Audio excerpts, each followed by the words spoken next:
Right now, Brother Yacoob Vahed is in Mogadishu, is he? Assalamu alaikum wa rahmatullahi wa barakatuh. Brother Yacoob. Wa alaikum salam wa rahmatullahi wa barakatuh. Jazakumullah khairan for being with us this morning. Where exactly are you and what is happening? Give us some ideas to what's happening where you are, what type of work is the Al-Imdaad Foundation carrying out there? Bismillahir Rahmanir Rahim. Firstly, I take this opportunity to thank Channel Islam International for allowing us this opportunity to inform our donors and your listeners as to the latest activities of the Al-Imdaad Foundation in the region. Alhamdulillah, we were here last week, and from then the security situation is very, very volatile, and there are certain curfews that come into play, and we are unable to work after 5 p.m. So immediately as day breaks, we start our distribution of aid in various refugee camps, and alhamdulillah, I can assure the donors that as the funds are coming through, your funds are being distributed under our supervision.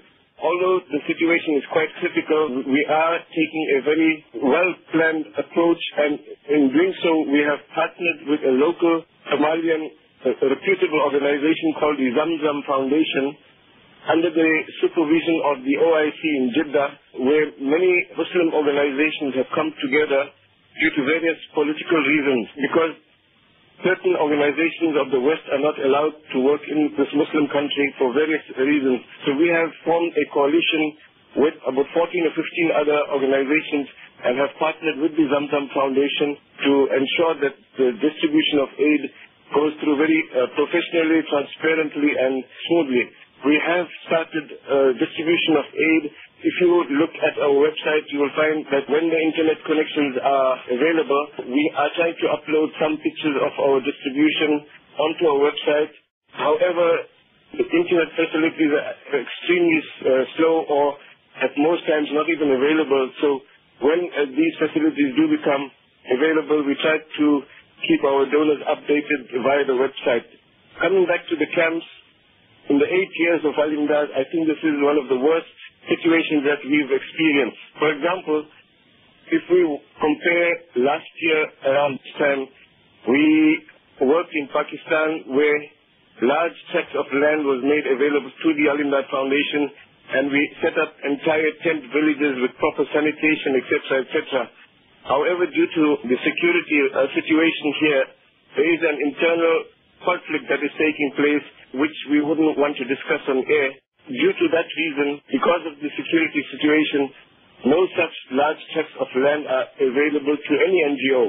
And what is happening is that makeshift camps are being established in various areas within Mogadishu and outside of Mogadishu. Thousands of people are streaming in, and if I could take the opportunity of just describing a makeshift home, this is what people would call it.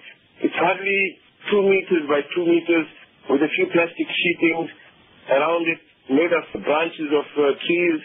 And this is where a mother with 5 or 6 children would have to live in for how long only Allah Ta'ala knows.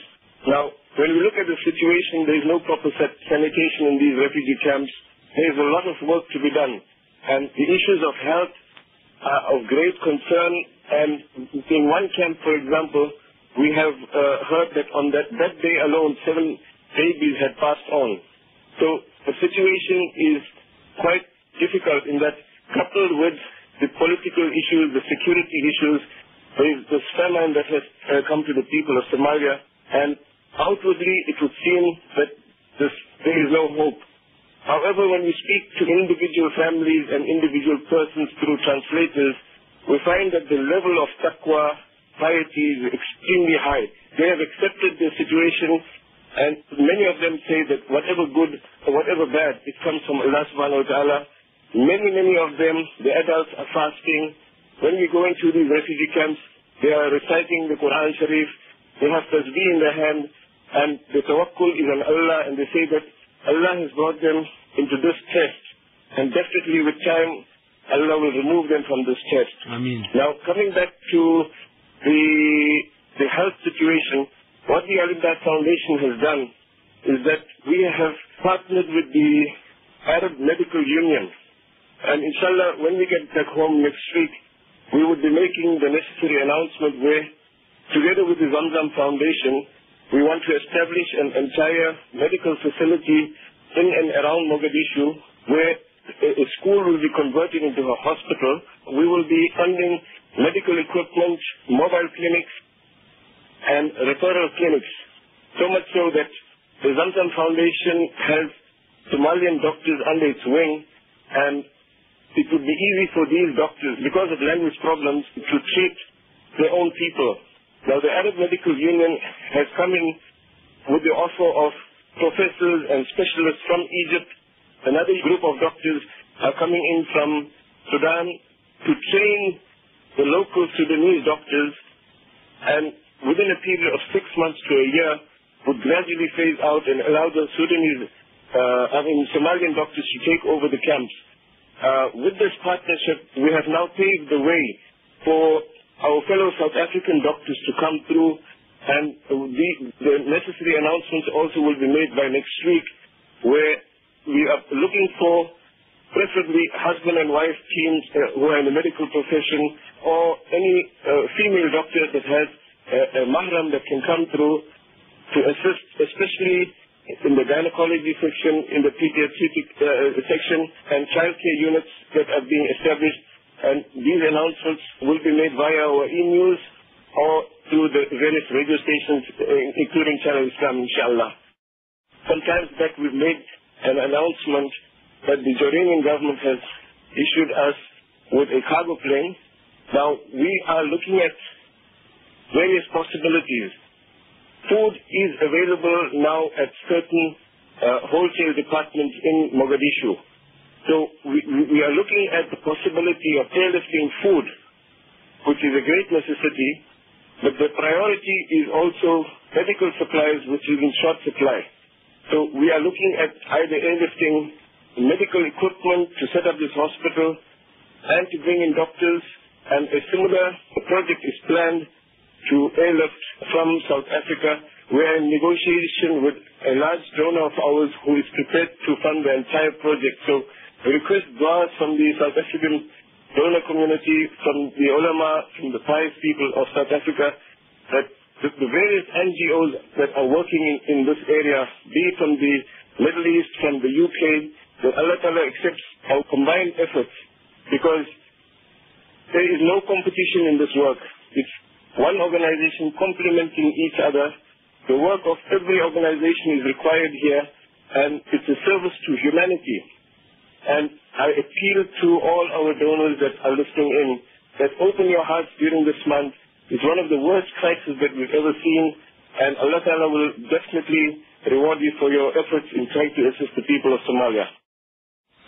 Yes, Brother Yacoob, obviously giving us a very comprehensive report of what's happening. Shukran jazilan for that. And are you working in Mogadishu, and are there also surrounding areas further away from Mogadishu? So is it a large part of Somalia that is involved? That are basically victims of this very strong famine and drought that is taking place right now. And are you concentrating more on the sort of the urban area in Mogadishu? Unfortunately, due to security reasons, foreign NGOs are not allowed to move out of certain transitional government-controlled areas. Now, the other areas that are controlled by the Al-Shabaab, there are certain very, very strict regulations that come into play that will allow foreigners to go in. But we've been advised that they will allow you to go into these areas, but coming back to Mogadishu would be a very, very great risk. You may not even return back to your base in Mogadishu. So what we have concentrated for now, and with the mashura of the Zamzam Foundation, the Arab Medical Union, and other NGOs here, is that for the next month or two, we will monitor the situation, because even up to last night, there was sporadic gunfire coming in from very close to where we are living. So the security situation is an issue that is hampering aid organizations from going into the areas 400, 500 kilometers out, where the need is even greater. The drought has caused thousands of people now to either go onto the Kenyan or Ethiopian borders for assistance, and there is another mass movement of people from within these other areas back into Mogadishu. So we are caught into a situation that we haven't experienced before. in that here is a slow onset disaster. People are dying as they are coming through. We've spoken to so many mothers who have buried 2, 3 of their children. In fact, at one of the refugee camps yesterday, where we set up a mobile clinic, the mother cried to say that she doesn't know if her 5th child is going to live, as she has already buried 4 of her young kids on the way to Mogadishu for help. So we are caught in a situation that we want to go further into these other areas to do work, but the seniors of this area are advising us that for our own security, where there is high risk of kidnapping of foreign aid workers, etc., we should rather concentrate in and around Mogadishu, because after 5 p.m. we come back into our compounds. It's safer to work in that manner and allow the refugees to come in. There are hundreds and hundreds of refugee camps in and around Mogadishu also, where in each camp, say up to 2,000, 3,000 or 4,000 people are living in. And each of these camps require attention, water and sanitation, medical assistance, food, etc. So it's the month of Ramadan. It's difficult. In our small way, and representing the donor community of South Africa, I want to thank all of you who have participated thus far. We look forward to your continuous support even beyond Ramadan, because once the media hype is over, this is what I'm trying to tell my friends, that a disaster is not something that we should make very sensational on media, and after 10 days or 20 days forget about the whole issue. The real work starts after the media have left.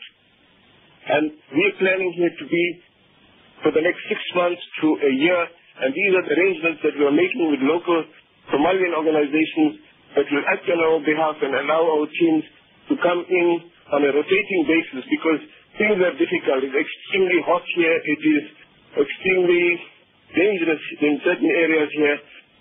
If you look in the streets of Mogadishu and the areas that we have visited, people carry AK-47 rifles like we would carry our miswak in our top pocket. So, like last week, what had happened was even the local security situation is such that soldiers tried to loot aid that was being distributed under their protection. So, the situation is very, very complicated on the ground here, Ibrahim Bhai. Yes, finally, Yacoob Bhai, you are seeing all of this, you are witnessing, you say it's the worst ever in the many years that you have went out to go and assist people and so forth. Just a very, very briefly, a small piece of advice. While we are still picking and choosing what savories we want to eat and what we don't want to eat, while children really make a lot of noise on the table when they eat and so forth, and as mothers with young little children and so forth, what is the advice you can leave us with? Is the month of Ramadan al-Kareem. What is it that we should as the ummah do where there's abundance of wonderful ni'mah of Allah Ta'ala where we are living, and you in the middle of all this that you are seeing every day? What is your advice as you eventually leave us this morning, Yacoob Bhai? Ibrahim Bhai, our advice is that we should increase our shukr. Allah Ta'ala has made us a community that gives in South Africa. Allah Ta'ala will increase our ability to give as long as we thank Him for this bounty that He has given us. We should also train our young ones that the future is in Allah's hand. However, these fancy lifestyles that we have, that we've witnessed in South Africa, that if a child cannot finish a slice of bread or would refuse to eat the crust of the bread, this bread would go into the bin. Allah Ta'ala forgive us and protect us.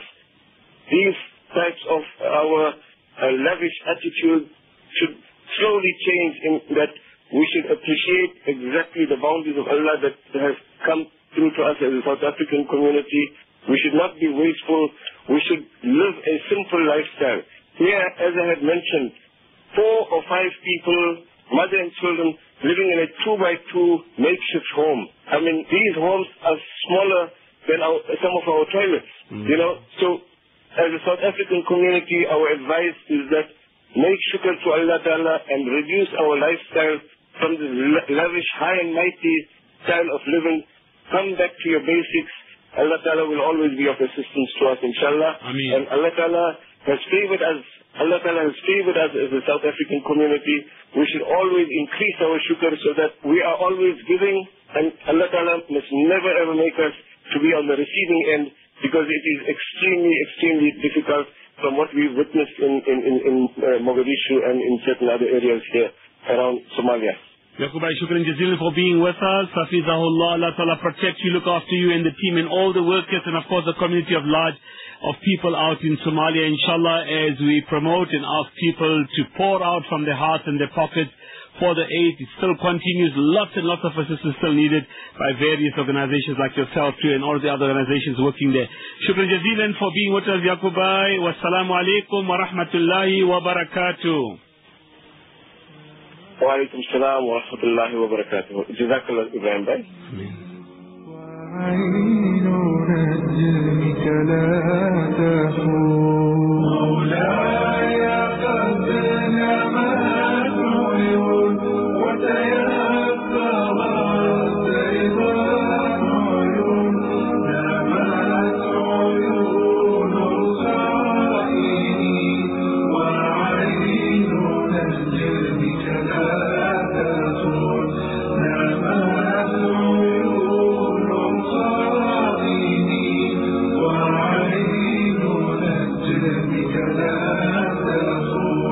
ترنو إلينا وهي ثانية عن الدنيا الخون تراه أذهلها جلال الله أمر القرون فتراه أذهلها جلال الله أمر القرون لا يقد نمت عيون وتيسر الزيغان عيون نمت عيون الخائنين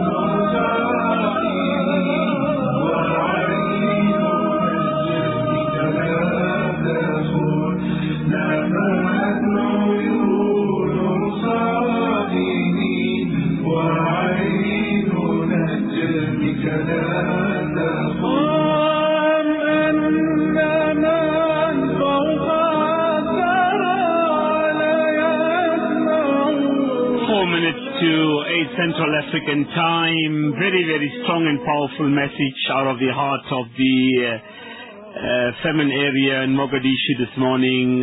Yacoob Vahed speaks to us on behalf of the Al-Imdaad Foundation, what they're basically witnessing, what they're seeing, what's happening in the area itself. And yes, a very simple message, but it's a message that has a lot of wisdom, has a lot of value and substance in it. Let us come back to the basics. To not allow our children to grow up dictating to us what type of foods they want to eat. Don't allow them to waste. Let's look at our functions, the many walimas and the nikahs and everything else. We have all our functions. Just look and be realistic. Be realistic. We want to prepare the best of food. What happens to the food? Just see what amount goes to the bin. When you dish up your food, dish such type of food that you can eat. Rather dish 3 times instead of dishing a big helping and then having the food wasted. Don't just put everything in your plate. Be careful. The more we appreciate that is a manifestation that we are not appreciative of Allah Ta'ala's great gift and ni'mah.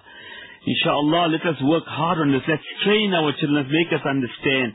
Obviously, the famine and the drought and so was not something that somebody asked for in Somalia. Oh Allah, give us a famine. No. Came upon them. It's a test from Allah Ta'ala. They are such strong taqwa. They still fast. They read Quran. They make salah. They beg from Allah Rabbul Izzat. In the same way, we should be doing that. We must be cognizant of Allah Ta'ala's great favor upon us. Not just allow the day to pass without just continue as if nothing is happening. It's fine, the monies are coming in, we can go and buy groceries the way we want to, our cupboards are full, we buy meat when we want to, how we want to, we bribe when we want to, we do all this type of things. It's fine, it's the ni'mah of Allah Ta'ala. Allahumma ma asbaha bi min ni'matin aw bi ahadin min khalqika faminka wahdaka la sharika lak. Read the dua and express your gratitude. Give sadaqah. Look for people that need. Go out. Share with people what you do have, inshallah. These are actions Allah Ta'ala loves, and Allah Ta'ala wants us to be